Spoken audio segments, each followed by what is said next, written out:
नमस्कार दोस्तों, अब हम इसका फोर्थ पार्ट शुरू करते हैं। गणितीय आगमन का सिद्धांत चैप्टर है और ये जो लास्ट पार्ट है इसका, इससे पहले कि हमने 3 वीडियोस के अंदर 17 तक के क्वेश्चन कर लिए थे।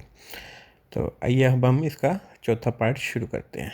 ठीक है, इस वीडियो के अंदर हम प्रश्नमाला 4 के प्रश्न संख्या 18 से 24 तक हल करेंगे। तो आइए शुरू करते हैं। और इसमें हमें दिया गया है प्रश्न संख्या 18। 17 तक के प्रश्न हमने पहले की वीडियोस में सॉल्व कर लिए थे। 18वां प्रश्न कहता है सभी धन पूर्णांक n greater than and equal to 1 के लिए सिद्ध कीजिए 1 + 2 + 3 + and so on plus n less than 1/8 2n + 1 का होल स्क्वायर। सबसे पहले हम इसे pn के रूप में व्यक्त करेंगे, यानी कि pn लिख लिया हमने इस पूरे कथन को। और अब हम क्या करेंगे, मूल चरण पे चलते हैं और मूल चरण में n बराबर 1 के लिए लिखते हैं और 1 में हम केवल LHS का प्रथम पद ये आता है। तो प्रथम पद यहाँ कितना है, 1, यानी कि LHS = 1। और RHS के अंदर ये जो RHS है इसके अंदर हम n की जगह 1 रख देंगे। ठीक है, तो हम देखते हैं कि RHS में ये बन गया मेरे पास में 1/8 ब्रैकेट में 2 × 1 + 1 का होल स्क्वायर। ठीक है, तो ये टर्म बनी मेरे पास में 3, 2 × 1 + 1, तो ये 2 + 1 यानी कि 3 हो गया। 3 का स्क्वायर किया 9, ये 9/8 आ गया। ठीक है, और हम देखते हैं चूँकि यहाँ सिंबल कौन सा है, लेस देन का, तो LHS है RHS से छोटी होनी चाहिए। यहाँ LHS का मान 1 है, RHS का मान 9/8 और 9 में 8 का भाग देते हैं तो 1 से बड़ी टर्म ही आएगी। ठीक है, हम देखते हैं कि LHS है RHS से छोटी है, अतः कथन n बराबर 1 के लिए सत्य है, अर्थात P1 सत्य है। अब हम आगमन चरण पे चलते हैं। माना n बराबर k के लिए कथन सत्य है, यानी कि pk 1 + 2 + 3 + and so on plus k less than 1/8 2k + 1 का होल स्क्वायर। ठीक है, n बराबर k + 1 के लिए LHS लिखे हमने और LHS में मेरे पास में यहाँ से लेकर यहाँ तक के k पद हैं, ये तो आएंगे ही आएंगे और एक पद और आएगा k + 1वां, और k + 1वां पद हमने इससे ज्ञात कर लिया। ठीक है, n था, यानी कि n की k + 1 रखने पर k + 1वां पद ये होगा। यहाँ से लेकर यहाँ तक का जो योग है वो मेरे पास में इस इक्वेशन से है और बीच में लेस देन का सिंबल आ रहा है, तो हम लेस देन का यूज़ करते हुए यहाँ से लेकर यहाँ तक का योग 1 + 2 + 3 plus and so on plus k, इस तक का योग है वो ये टर्म लिख देंगे और इससे छोटा है तो बीच में लेस देन का सिंबल आ जाएगा, तो 1/8 2k + 1 का होल स्क्वायर। अब हम इसे आगे सेल कर लेते हैं, इसका होल स्क्वायर खोल लेते हैं और इसका होल स्क्वायर खोला हमने तो ये बना 2k + 1 का होल स्क्वायर हो गया 4k² प्लस 4k + 1, और साथ में हमने एलसीएम भी ले लिया, तो 8 एलसीएम लिया तो 8 का मल्टीप्लाई है वो इन दोनों टर्म से हो जाएगा। ठीक है, तो ये बना 8k + 8, और हम देखते हैं कि ये हो गया 4k और 8k, ये 12k हो गया और ये हो गया मेरे पास में 9, जो कि ये 2k + 3 का होल स्क्वायर बन रहा है। ठीक है, तो ये बना पूरा 1/8 2k + 3 का होल स्क्वायर। और हम देखते हैं कि RHS में अगर k + 1 रखें तो यही टर्म बन रही है। यहाँ k + 1 रखने पर 2k + 2 + 1 यानी कि 2k + 3 का होल स्क्वायर बनेगा और 1/8 साथ में है ही है, तो यानी कि ये टर्म मेरे पास में आ गई RHS। और हम देखते हैं कि LHS और RHS में क्या संबंध आएगा, तो बीच में लेस देन आ रहा है तो इसमें लेस देन का संबंध आ जाएगा, यानी कि LHS है RHS से छोटी है। ठीक है, अतः गणित कथन n = k + 1 के लिए भी सत्य है। गणितीय आगमन के सिद्धांत से Pn सभी प्राकृत संख्याओं के लिए सत्य होगा। ठीक है, चलिएगा अब हम अगले क्वेश्चन पे चलते हैं। प्रश्न संख्या 19 कहता है सभी धन पूर्णांक n greater than and equal to 1 के लिए सिद्ध कीजिए n, n+1, n+5 संख्या 3 का एक गुणज है। तो आइए अब हम इसे सत्यापित करते हैं। इसे सत्यापित करने के लिए सबसे पहले हम इसे Pn के रूप में व्यक्त कर लेते हैं, यानी कि Pn n+1 n+5 संख्या 3 का एक गुणज है।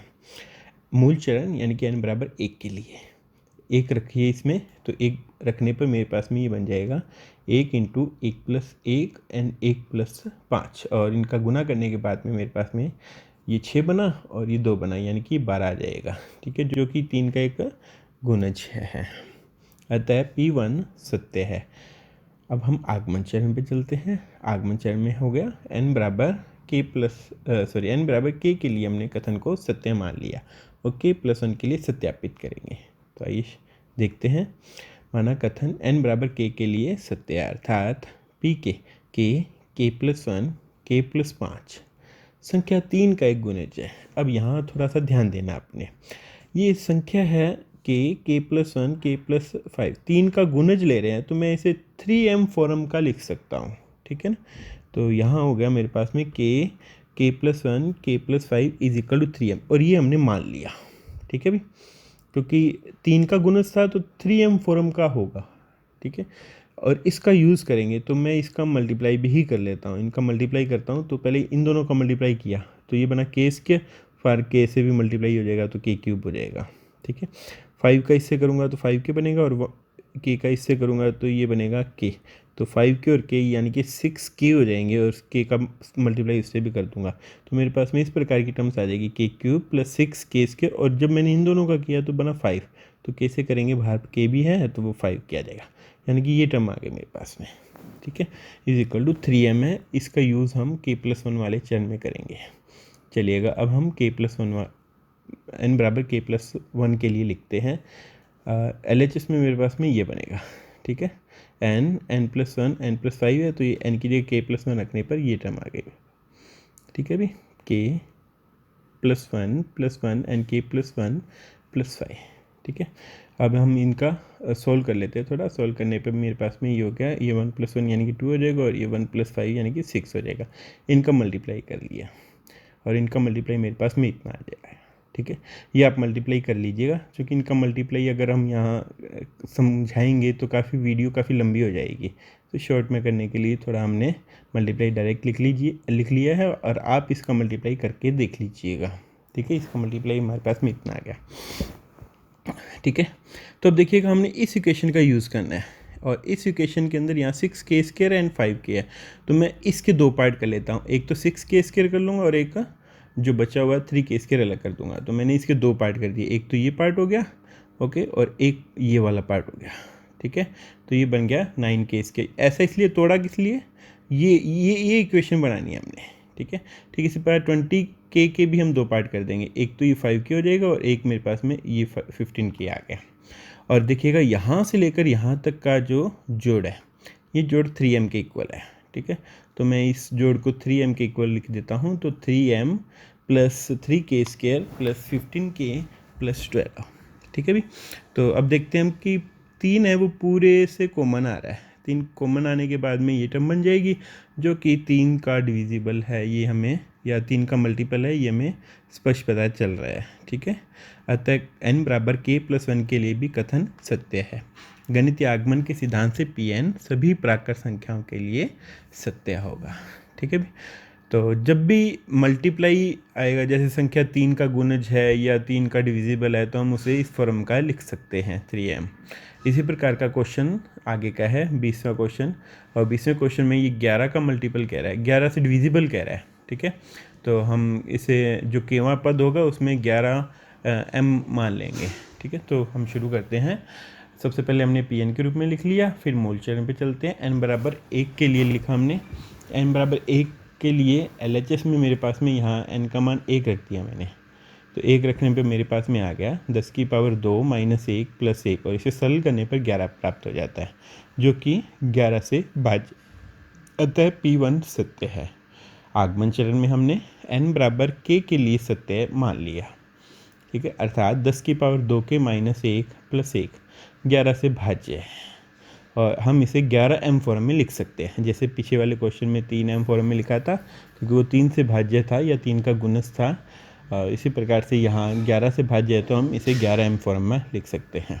इस चीज़ का हम यूज़ भी करेंगे आगे, और ये हमने माना है, ठीक है, 11m मान लिया है। अब हम क्या करते हैं, k+1 के लिए लिखते हैं। तो k+1 के लिए लेफ्ट हैंड साइड में मेरे पास में ये हो जाएगा 10 की पावर n है ना, यहाँ तो 2 × k+1 और -1 आ जाएगा, यानी कि जगह k+1 रखना था हमने, यहाँ रख दिया हमने। अब हम इसे थोड़ा सरल कर लेते हैं। तो ये बना 10 की पावर 2k + 2 और -1, तो ये 10 की पावर 2k + 1 हो जाएगा, और ये एक एज इट इज़ आ गया, ठीक है। अब हमने क्या किया कि इस टर्म को इसके जैसा बनाना है, क्योंकि इसकी वैल्यू रखनी है हमने। तो यहाँ 10 की पावर 2 के प्लस 1 है, जबकि यहाँ 10 की पावर 2 के माइनस 1 है। तो मैं क्या करता हूँ, 10 की पावर 2 अलग कर देता हूँ। 10 की पावर 2 अलग करूँगा तो ये 10 की पावर 2 के माइनस 1 बच जाएगा, और प्लस का एक इज इट।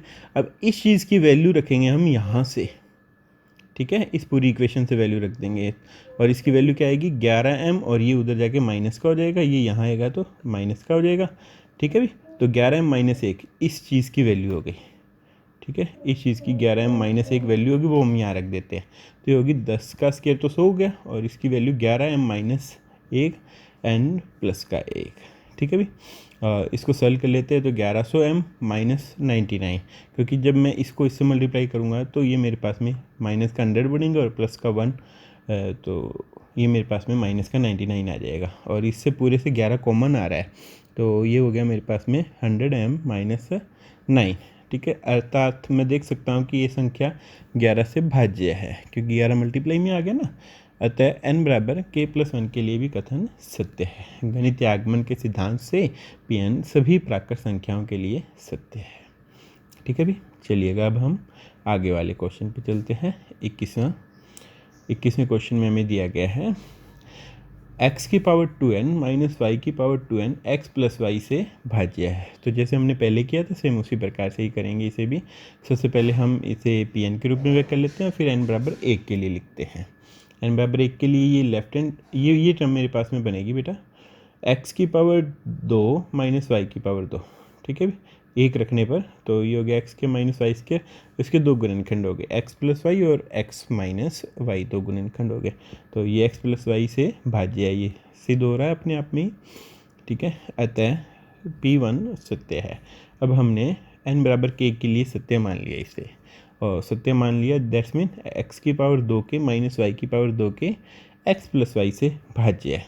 तो अब देखिएगा, जब ये टर्म x प्लस वाई से भाज्य है तो मैं इसे x plus y into something कोई पोलिनोमियल लिख सकता हूँ। तो मैंने पीछे m यूज़ किया है, तो यहाँ पोलिनोमियल qx वगैरह लिखने की बजाय मैं m ही यूज़ कर लूँगा।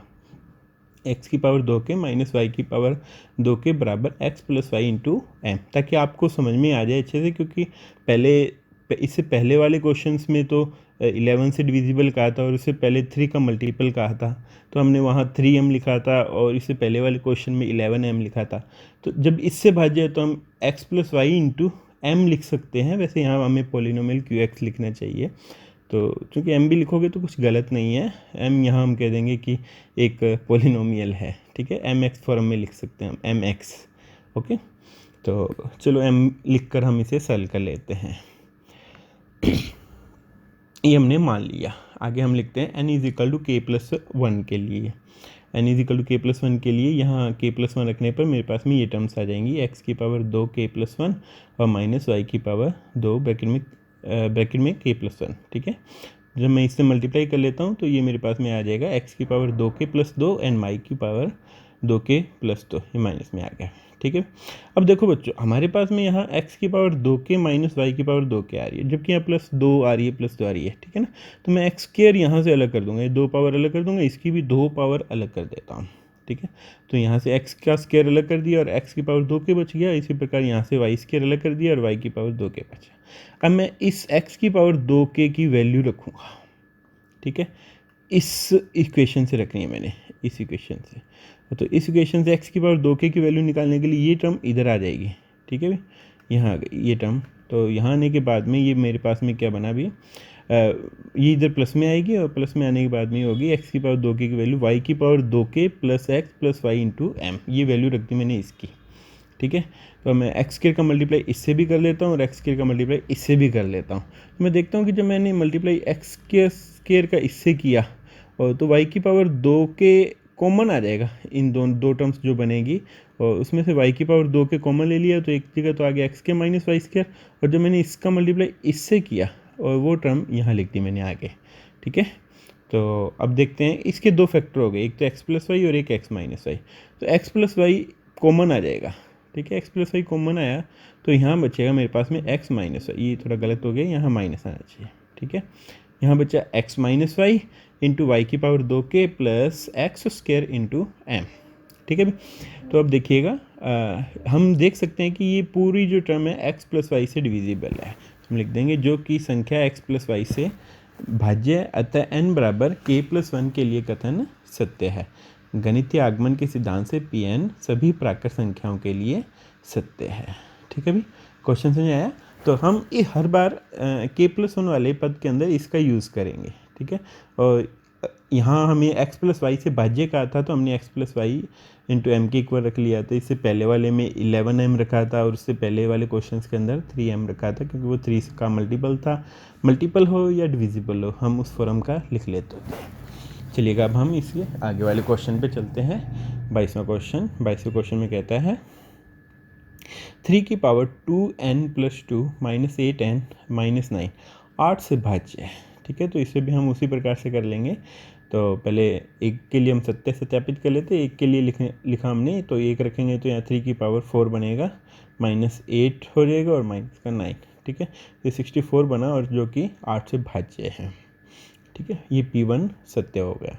आगमन चरण में चलते हैं। n बराबर k के लिए हमने कथन सत्य मान लिया, अर्थात 3 की power 2k plus 2 minus 8k minus 9 संख्या 8 से भाज्य है।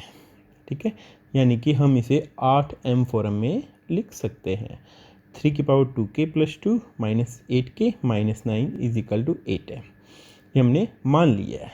ठीक है, अब हम n बराबर k प्लस 1 के लिए लिखेंगे।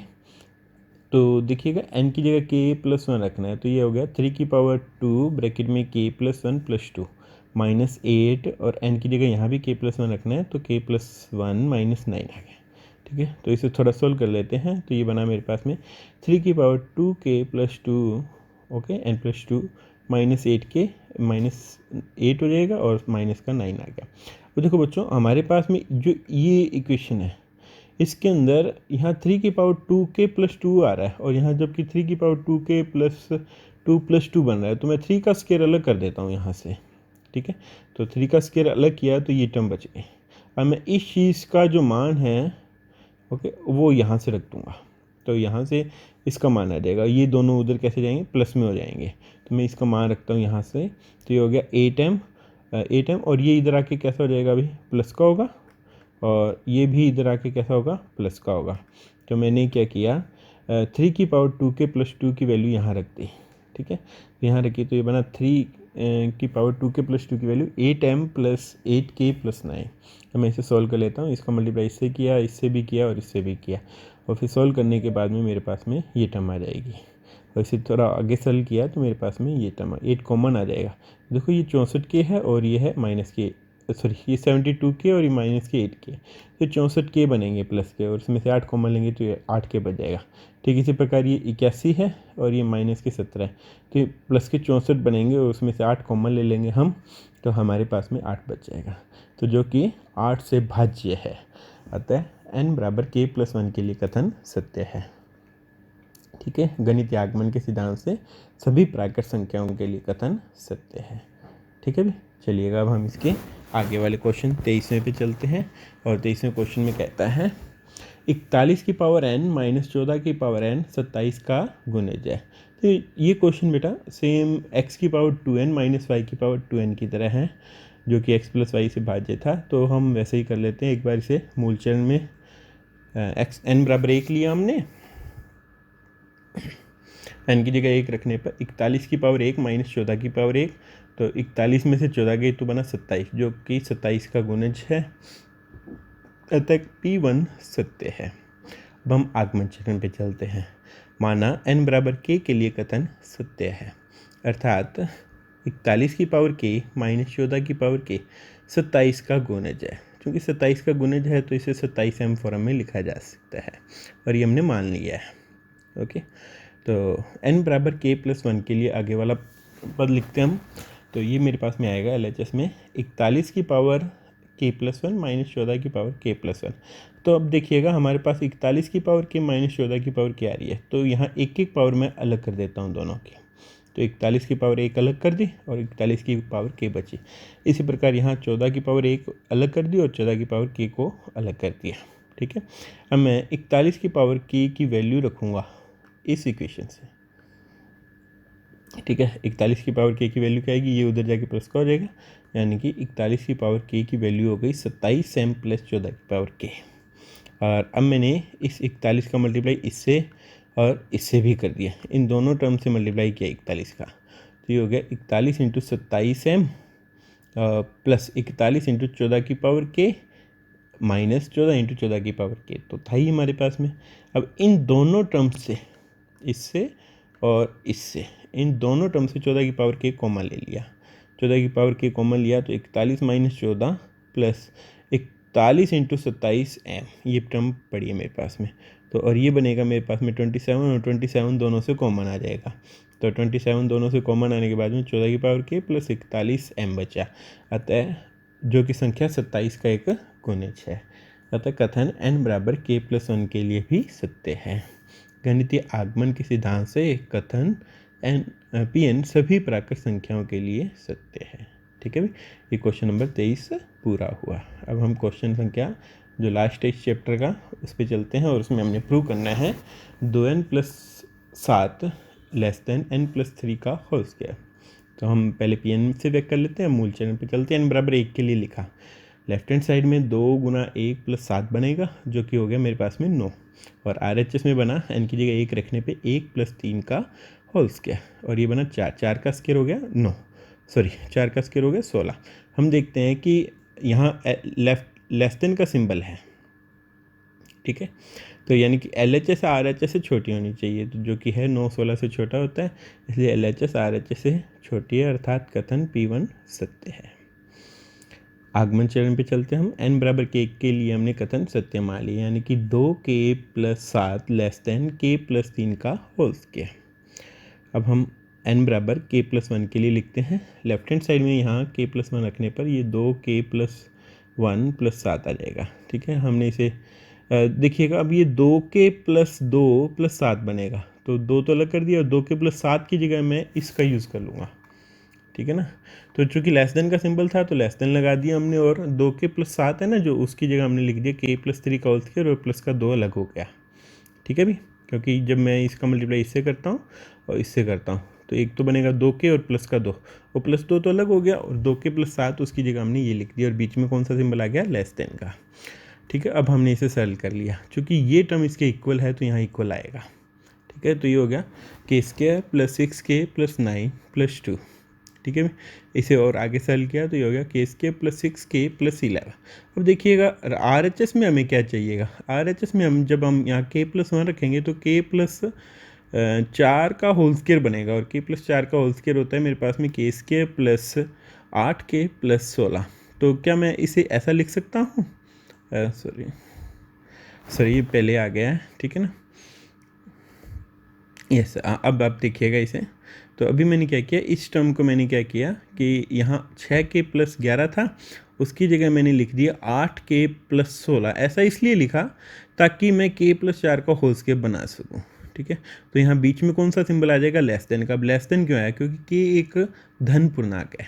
ठीक है, और जब भी मैं धन पूर्णांक बड़ा करूँगा तो पहले वाली टर्म है वो छोटी हो जाएगी, तो 6k की जगह मैंने यहाँ 8k किया तो बीच में लेस देन आ गई, क्योंकि ये टर्म पूरी छोटी है, और 11 की जगह मैंने 16 कर दिया तो लेस देन ही रहेगा। ठीक है, तो इस टर्म को मैं लिख सकता हूँ k+4 का whole square is equal to, ये मेरे पास में हो गई RHS। तो हम देखते हैं LHS और RHS में क्या रिलेशन आया, LHS RHS से छोटी है, अतः कथन n बराबर k+1 के लिए भी सत्य है। गणितीय आगमन के सिद्धांत से कथन Pn सभी प्राकृत संख्याओं के लिए सत्य होगा। ठीक है, यहाँ से ये स्टेप थोड़ा सा आपको दोबारा से समझा देते हैं, अच्छे से देखिएगा बच्चों, यहाँ तक तो ठीक है। अभी चूँकि RHS में मेरे पास में यहाँ क्या बन रहा है, k+1 रखूँगा तो k+4 का होल स्क्वायर बनेगा। ठीक है ना, तो k+4 का होल स्क्वायर लिखा पहले, तो हमने देखा कि इन दोनों का कंपेरिजन किया तो ये टर्म छोटी रह गई। ठीक है, क्योंकि 6 के यहाँ 8 के आ रहा है, और यहाँ 11 है, और यहाँ 16 आ रहा है, तो ये टर्म लेस छोटी है इस टर्म से, तो बीच में लेस देन का सिंबल आ गया, और इसको मैं k+4 का होल स्क्वायर लिख सकता हूँ, और यही हमारी RHS है। यानी कि LHS और RHS में क्या संबंध आया, LHS छोटी होनी चाहिए थी, लेस देन का सिंबल है ही है। ठीक है, तो अतः k+1 के लिए भी कथन सत्य है। तो इस प्रकार से हमने इस चैप्टर का आखिरी क्वेश्चन है वो पूरा कर लिया है। ठीक है भी, आज की वीडियो के आधार पर हाँ आप प्रश्नमाला 4 के प्रश्न संख्या 24 तक के समस्त प्रश्नों को हल कर सकते हैं। उम्मीद है आपको प्रश्नों में किसी प्रकार की परेशानी नहीं आएगी। तो चैप्टर समाप्त हो गया हमारा। ठीक है, ये वीडियो आप सभी का धन्यवाद। ये वीडियो मेरे द्वारा बनाई गई है। दीपक मित्तल, व्याख्याता गणित, राजकीय उच्च माध्यमिक विद्यालय सादुल शहर।